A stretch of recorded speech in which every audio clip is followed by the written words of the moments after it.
하나님 감사합니다. 오늘도 저희들을 주의 전에 불러주시고 하나님 앞에 예배드리게 하여 주신 은혜 감사합니다.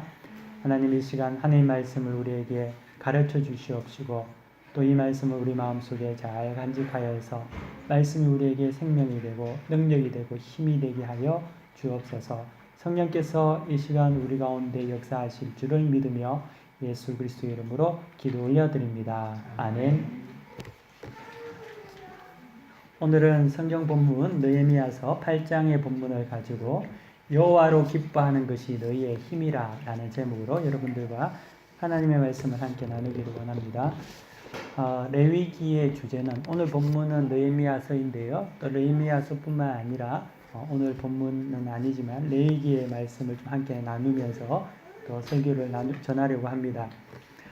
레위기의 주제는 거룩입니다. 그래서 레위기 19장이 레위기에서는 거룩장이라고 하기도 하고 또 레위기 19장은 레위기의 주제장이기도 합니다. 그래서 레위기 19장 2절에 보면은 여호와 하나님께서 이스라엘 백성에게 이렇게 말씀하십니다. 너는 이스라엘 자손 온 회중에게 말하여 이르라. 너희는 거룩하라. 이는 나 여호와 너희 하나님이 거룩함이니라. 라고 이스라엘 백성에게 하나님께서 이렇게 말씀하시는 것을 볼 수 있습니다. 구원은 하나님께 우리가 거저 받은 겁니다. 구원이라는 것은 하나님의 은혜로 말미암아 거저 받은 것이지요. 우리가 구원을 받을 수 있는 능력이나 조건이 있는 것이 아닙니다.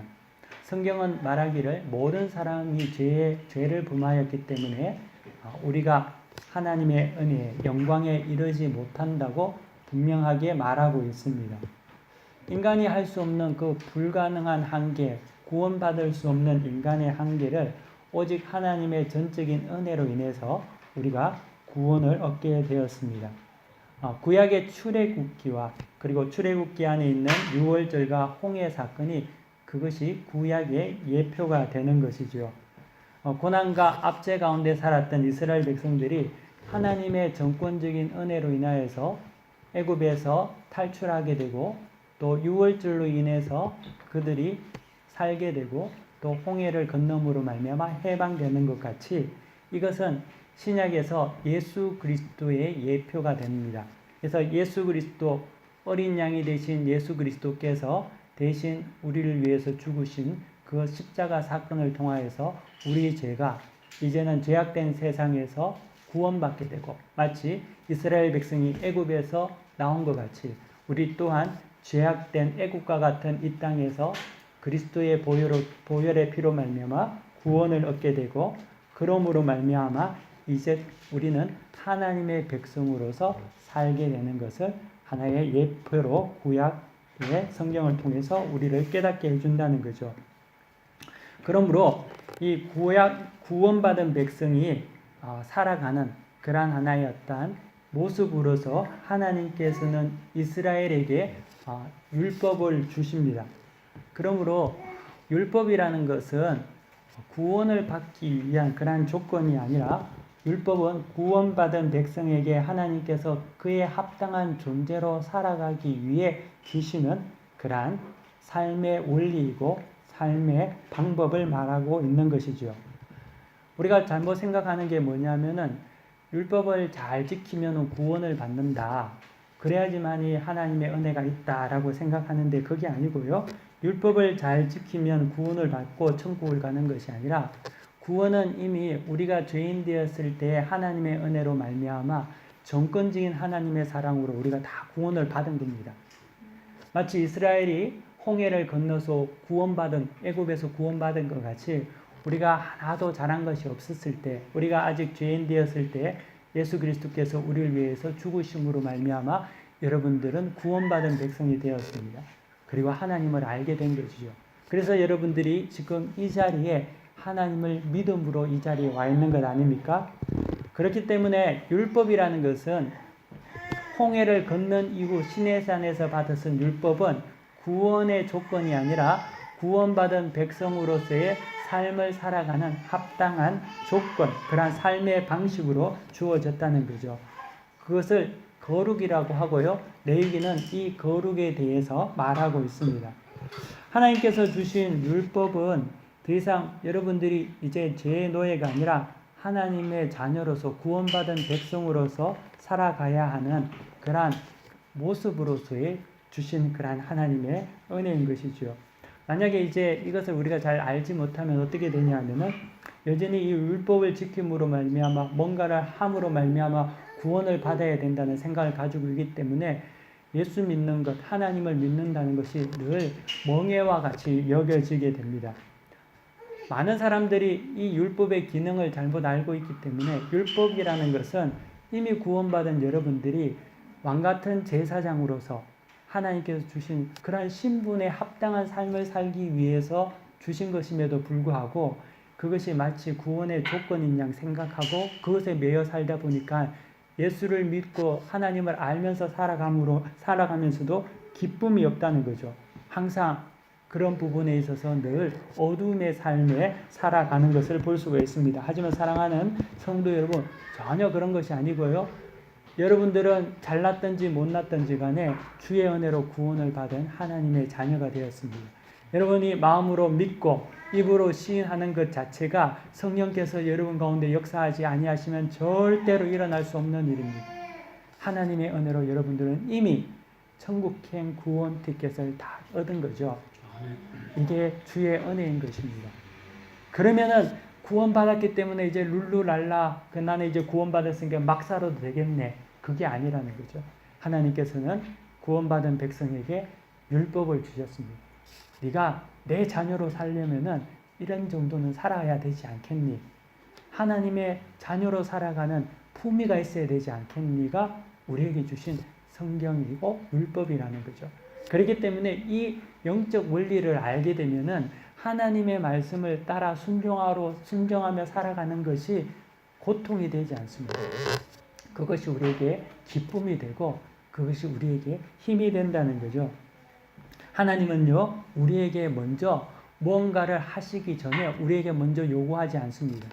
하나님은요, 먼저 우리에게 은혜를 베푸십니다. 그리고 그 은혜에 대한 하나님께서는 반응을 원하신다는 거죠. 요즘에는 열정페이도 있고 뭐 이렇게 한데요. 하나님은 절대 여러분들에게 열정페이를 요구하지 않습니다.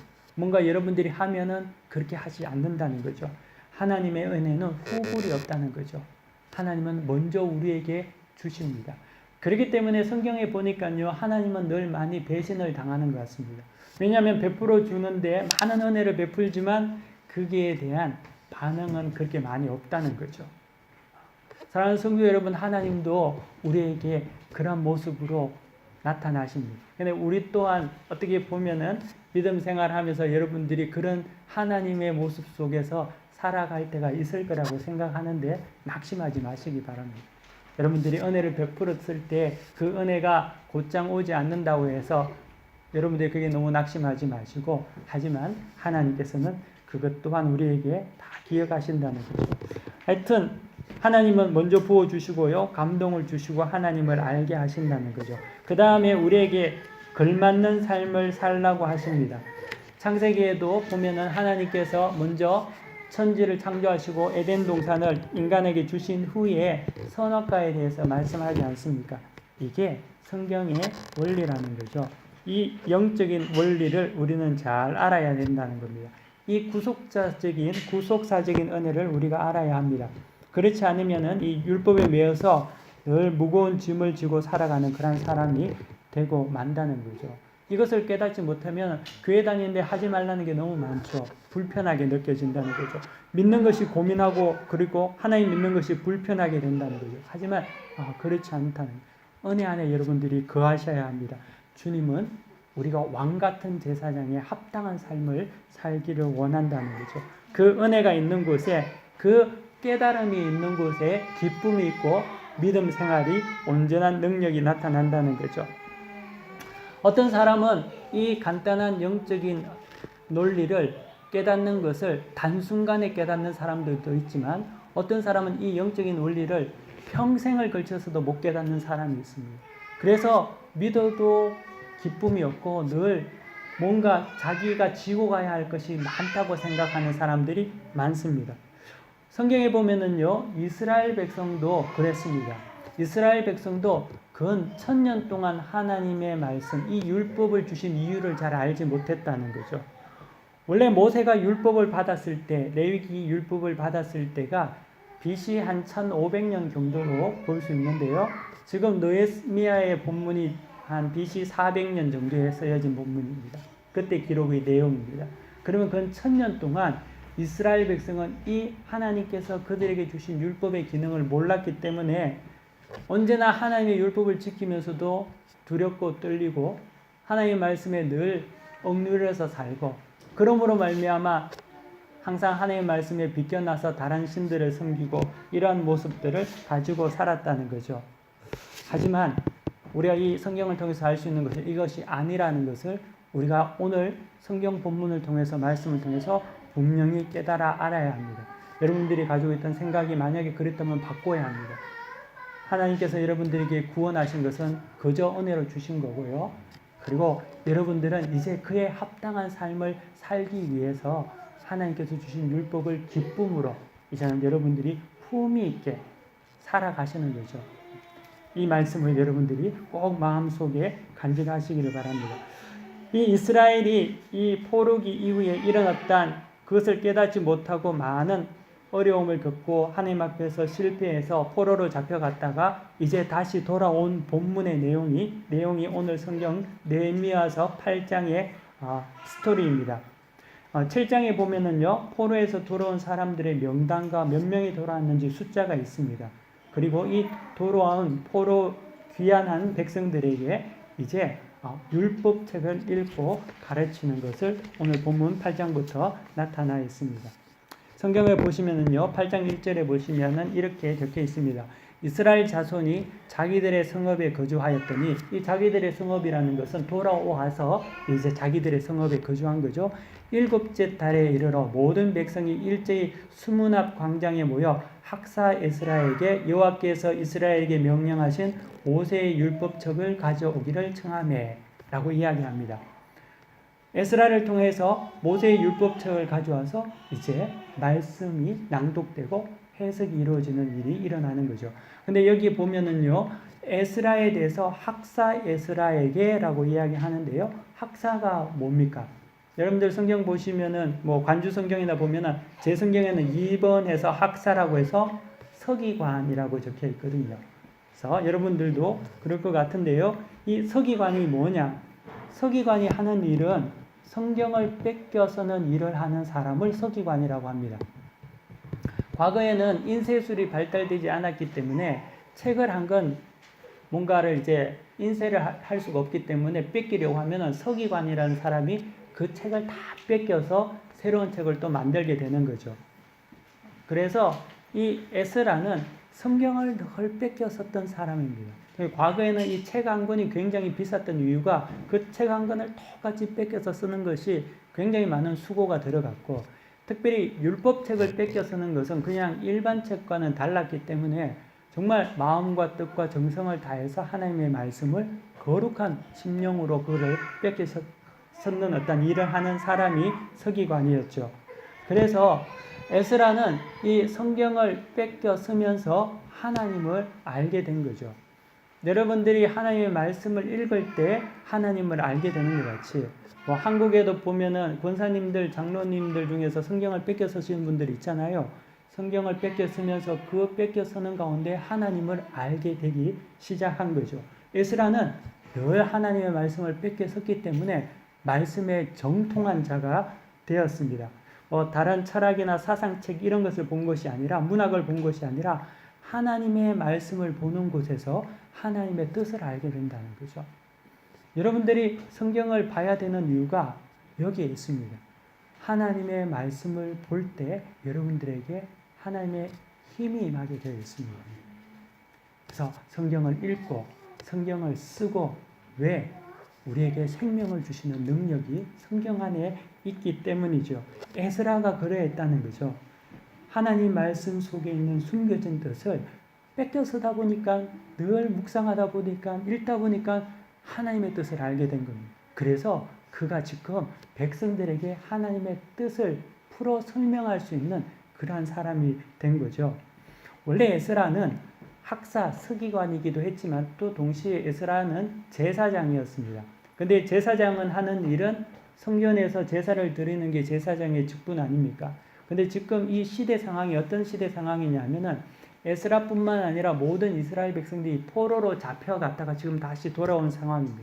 근데 제사장은 어디에서 자기의 직무를 봉직할 수 있냐 하면은 성전에서 할 수 있는 거죠. 왜냐하면 제사를 드리려면 성전이 있어야 되는 거니까. 근데 이스라엘 백성이 포로로 잡혀가고 나니까 성전이 없는 거죠. 예루살렘은 성전이 있는데 포로로 잡혀갔던 바벨론에는 성전이 없습니다. 자연스럽게 제사장 에스라는 자기의 제사의 직무를 봉직을 못하게 됩니다. 대신 디아스포라 유대인들에게는 회당을 중심으로 해서 하나님의 말씀을 가르치는 일들이 그때부터 시작이 되죠. 제사장 에스라가 성전이 없으니까 제사를 드리지 못하고 봉직을 하지 못하고 그가 할 수 있는 것은 성경을 뺏겨서는 일밖에 없었다는 거죠. 그 가운데 하나님의 말씀이 그 가운데 온전히 깨달아지고 알아졌다는 거죠. 여러분 목사도 저도 이제 제가 목사지만요. 사회 참여하고 노동 운동하고 이게 뭐 나쁘다는 건 아니지만 그것에 신경 뺏겨서 그것만 하게 되면은 하나님의 말씀을 잘 알지를 못합니다. 인생이 변화되는 역사가 일어나지 않는다는 거죠. 여러분들도 교회에 나오셨을 때 하나님의 말씀 모르고 막 주방에서 설거지하고 청소하고 뭐 정신없이 일하고 가면은 인생이 바뀌지 않습니다. 하나님의 말씀만이 사람을 변화시키고 우리에게 능력이 되고 힘이 된다는 거죠. 그 진리의 말씀을 우리가 간직해야 된다는 겁니다. 하나님의 말씀이 있는 곳에 하나님의 역사가 일어난다는 거죠. 포로기 이후에 돌아온 이스라엘 백성에게 에스라가 모세 율법책을 가지고 오라고 하고 그것을 읽습니다. 그리고 그 율법책은 어디 책이냐면 레위기를 읽게 되는 거죠. 에스라는 포로기 동안 하나님의 말씀에 정통한 자가 되었죠. 여러분 이 자그레브가 여러분들이 하나님의 말씀을 아는 그러한 장소가 되어야 될 줄 믿습니다. 한국에 가시면 여러분 바쁩니다. 친구도 있죠. 가족도 있죠. 부모님도 있죠. 친척도 있죠. 하다못해 교회 일도 해야 되죠. 회사 일, 사회 일, 성경 읽을 시간 별로 없습니다. 근데 이곳은 여러분들이 나가봤자 별로 할 것도 없고요.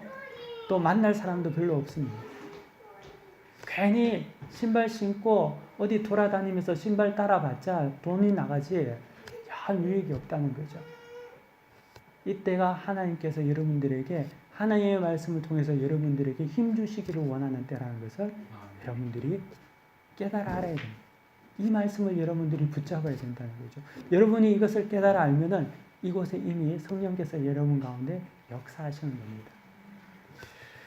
성경에 보면은요, 8장 2절을 보시기 바랍니다. 일곱째 달 초하루에 제사장 에스라가 율법책을 가지고 회중 앞 곧 남자나 여자나 알아들을 만한 모든 사람 앞에 이르러 수문 앞 광장에서 새벽부터 정오까지 남자나 여자나 알아들을 만한 모든 사람 앞에서 읽음에 뭇 백성이 그 율법책에 귀를 기울였는데 여기서 보면은 남자나 여자나 알아들을 만한 모든 사람 앞에서 그걸 또 두 번이나 이야기를 하고 있죠.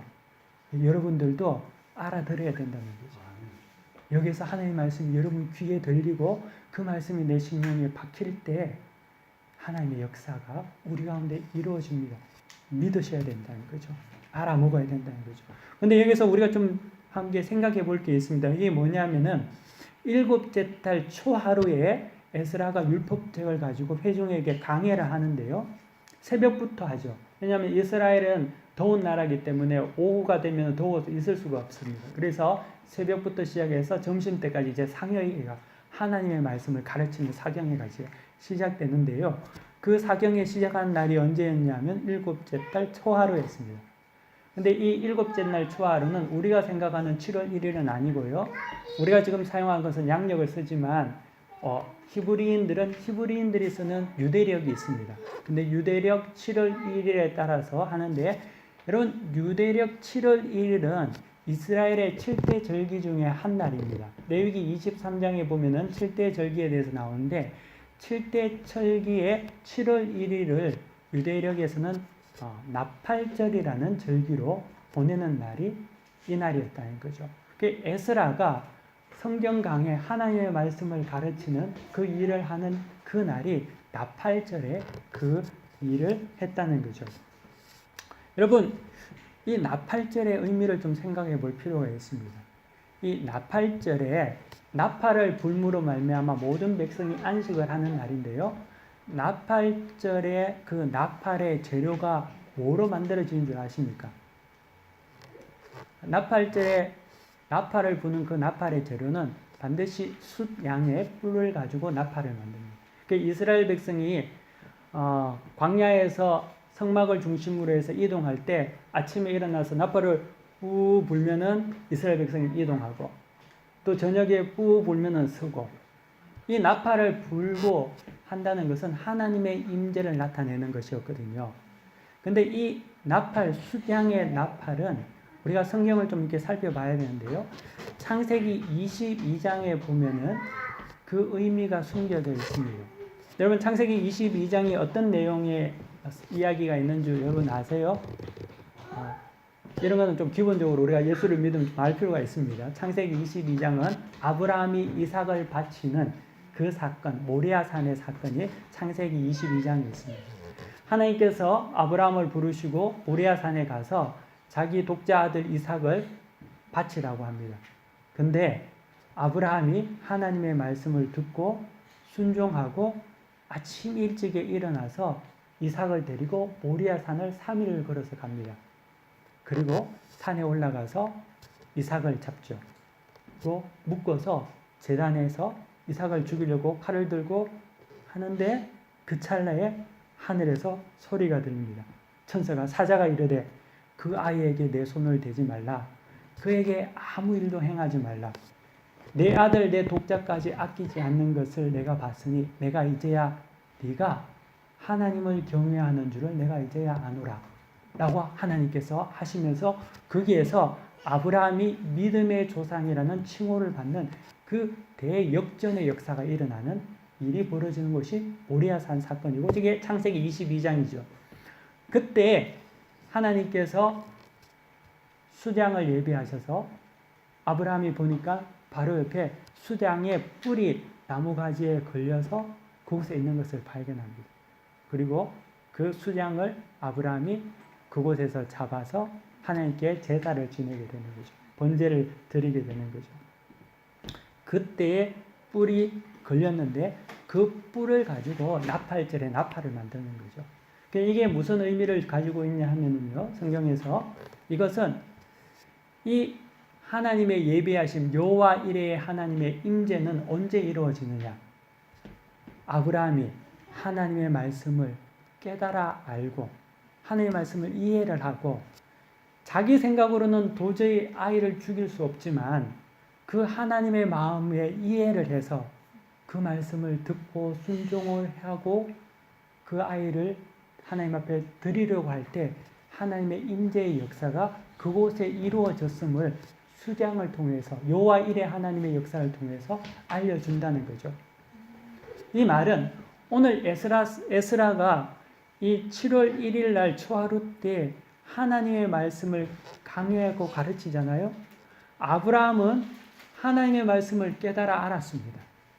하나님의 마음을 알았습니다. 그리고 순종할 수 있었죠. 그때 하나님의 임재의 역사가 모리아산에 임했던 것 같이 이스라엘 백성이 에스라를 통하여서 하나님의 말씀을 깨달아 알고 그 말씀을 통하여서 은혜를 받고 순종하게 되었을 때 그곳에 하나님의 임재의 역사가 동일하게 이루어졌다는 겁니다. 그래서 성경에 보면은요, 8장 8절에 보시면은 하나님의 율법책을 낭독하고 그 뜻을 해석하여 백성에게 그 낭독하는 것을 다 깨닫게 하니 8장 9절 백성이 율법의 말씀을 듣고 다 우는지라 하나님의 마음을 이해하게 된 겁니다. 그 전까지는 하나님을 섬기지 못하고 우상 숭배하고 그렇게 해서 포로가 되어서 그 고난을 당했는데 그때는 그게 뭔지를 몰랐는데 하나님의 말씀을 듣고 하나님의 말씀을 깨닫고 보니까 그 하나님의 마음이 이해가 된 거예요. 이렇게 자기들이 그 하나님의 마음을 이해가 되고 난 이후에 모든 백성이 얼마나 자기들이 하나님 앞에 범죄했는지를 깨달아 알게 되고 울게 된 거죠. 이 일이 오늘 성경 본문에서 나타나는 느헤미야가 포로기 이후에 돌아왔을 때 이스라엘 백성들이 하나님의 마음을 깨달아 그로 말미암아 그들이 회심하게 되고 회개하게 되고 변화되고 그곳에 하나님의 임재의 역사가 이루어진 것을 볼 수 있다는 거죠. 하나님의 임재가 언제 이루어집니까? 여러분들이 하나님의 말씀을 깨달아 알고 하나님의 마음을 알게 될 때 여러분 하나님의 역사가 하나님의 임재가 그곳에 이루어진다는 거죠. 이것은 동시에 신약에서도 보면은요. 데살로니가전서 4장 16절에 보면은 이렇게 말합니다. 주께서 호령과 천사장과의 소리와 하나님의 나팔 소리로 친히 하늘로부터 강림하시리니 예수님의 강림이 언제냐? 나팔 소리가 울려 퍼질 때. 나팔 소리가 뭡니까? 하나님의 뜻을 깨달아 알아서 그 마음을 알고 순종할 때, 하나님을 알 때 하나님의 역사가 이루어진다는 거죠. 성 어거스틴이 화랑탕탕한 생활을 하다가 로마서 말씀을 듣고 그 말씀이 자기 마음속에 부딪히고 자기가 깨어질 때 거룩한 성자로 바뀌었습니다. 너무나 수많은 사람들이 그런 역사가 이루어졌죠. 우리가 성경에 보면은요, 바울도 동시에 다메섹에서 예수님을 만나고 변화된 것뿐만 아니라 제자들이 오순절 성령 강림 때 성령을 통하여서 예수 그리스도의 말씀이 깨달아지자 그들이 다락방에서 뛰쳐나와서 그들이 그렇게 두려워했던 대제사장들과 유대인 앞에서 복음을 전하게 되는 그런 역사가 이루어지지 않습니까? 언제 그들에게 성령이 임했습니까? 어떻게 그런 놀라운 역사가 이루어졌을까요? 하나님의 말씀이 그들에게 깨달아졌다. 알게 되었다는 겁니다. 스데반이 구약의 율법을 통해서 예수 그리스도를 증거할 때 그가 그리스도임을 그 율법에 나타나는 메시아가 예수 그리스도임을 알게 되었을 때 그는 사람들에게 돌에 맞아 죽으면서까지 그 얼굴이 천사와 같이 빛났다고 하죠. 이디오피아 내시가 빌립을 통해서 이사야의 말씀을 깨달아 알았을 때 그는 사막 한가운데서 수레를 멈춰쓰고 세례를 받게 되는 놀라운 역사가 이루어지죠. 그 이후로부터 이디오피아는 기독교 국가가 되는 겁니다. 그리고 또한 성경에 보면 사마리아 성에 있는 수가성 여인이 예수를 만나 그분이 메시아, 우리가 기다리는 자인 것을 그녀가 깨달아 알았을 때 자기 모든 부끄러움을 팽개치고 말 안으로 들어가서 사람들에게 내가 그리스도를 만났다고 전하게 되는 거죠. 하나님의 역사가 언제 일어나느냐? 하나님의 말씀을 온전히 깨달아 알 때 그 놀라운 일들이 이루어진다는 거죠. 사랑하는 성도 여러분, 하나님의 말씀이 우리 가운데 임하고 깨달아 알게 되면은 여러분은 하나님께 주시는 은혜와 하나님의 역사와 성령의 임재를 통하여서 여러분들에게 힘이 됩니다. 오늘 성경에 보면은요, 8장 10절에 보면은 이렇게 말씀합니다. 후반절에 보면 여호와로 인하여 기뻐하는 것이 너의 힘이니라. 여러분, 우리가 살아갈 때 어려운 일이 있죠. 힘든 일이 있습니다. 우리의 상황이 여의치 않습니다. 하지만 여러분들이 그 상황 속에서 하나님의 말씀을 읽다가 하나님의 말씀이 깨달아 알아지고 하나님의 위로가 여러분들에게 전달되고 하나님이 여러분과 함께 계시다는 것을 알게 되는 그 순간 그 말씀의 힘으로 우리는 승리할 수 있습니다. 이길 수 있다는 거죠. 왜 우리가 하나님의 말씀을 힘써 알아야 하죠? 호세아서에서 말하는 왜 우리가 여호와를 힘써 알아야 합니까? 힘써 여호와를 아는 것이 여러분에게 능력이 되는 겁니다. 여러분이 힘이 되는 거죠. 아무리 모든 것이 여러분들에게 사방이 다 막혀 있어도 하나님의 말씀이 여러분 가운데 임하실 때, 하나님이 여러분 가운데 임재할 때 그 모든 것은 아무것도 아니게 된다는 거예요. 그게 능력이죠. 그래서 모든 백성이 8장 12절에 보십시오. 모든 백성이 그 말씀을 통하여서 힘이 되어서 곧 가서 먹고 마시며 나누고 주고 크게 줄리어 하니 이는 그들이 그 읽어 들려준 말을 밝히 알미라. 하나님의 말씀을 그들이 밝히 알게 될 때 그들의 두려움이 사라지고 기쁨으로 바뀌죠. 모든 삶의 놀라운 변화와 역사들이 이루어진다는 거죠. 죄 대신 화관으로 바뀌는 놀라운 역사가 이루어지는 것을 여러분 볼 수 있습니다. 사랑하는 성도 여러분, 우리가 이 세상에서 이길 능력과 힘은 어디에서 옵니까? 말씀 안에 있다는 거죠. 아브라함이 하나님의 말씀을 깨달아 알았을 때 그는 그 말씀에 의지해서 믿음의 조상이 되었습니다. 여러분들도 마찬가지입니다. 하나님의 말씀이 우리 가운데 임할 때 우리가 그 말씀을 온전히 깨달아 알고 그 말씀을 통해서 여러분들이 그 말씀을 붙잡게 될 때 그곳에 하나님이 여러분과 함께 계십니다. 여러분 이 말씀을 믿음으로 붙잡으시기를 바랍니다. 여러분 그러면은 여러분의 삶의 모든 것들이 형통케 되고 승리케 될 줄 믿음으로 여러분들이 고백하시기 바랍니다. 이것이 성경이 우리에게 전해주는 약속이고 진리입니다. 이 말씀을 붙잡고 여러분들이 이 한 주간도 승리하시기를 바랍니다. 그러므로 말미암아 말씀을 깨닫고 말씀을 소유하고 그러므로 말미암아 그 말씀의 뜻을 읽어준 것을 밝히 알므로 말미암아 여호와로 인하여 기뻐하는 것이 너희의 힘이니라. 이 말씀이 여러분들에게 응하는 놀라운 역사가 이루어지기를 간절히 축원합니다. 다 함께 기도하겠습니다. 하나님 감사합니다. 오늘 이 말씀을 통하여서 하나님 우리에게 힘 주시고 우리가 살아가는 우리의 모든 삶 가운데 하나님의 말씀을 온전히 마음에 새기고 알므로 말미암아 하나님의 뜻을 따라 행하고 우리 모두가 은혜와 축복받는 인생 되게 하여 주옵소서. 모든 것을 주님께 감사드리며 살아계신 우리 주 예수 그리스도의 이름으로 기도 올려드립니다. 아멘. 다 함께 자리에서 일어나셔서 배의 찬송 부르시겠습니다.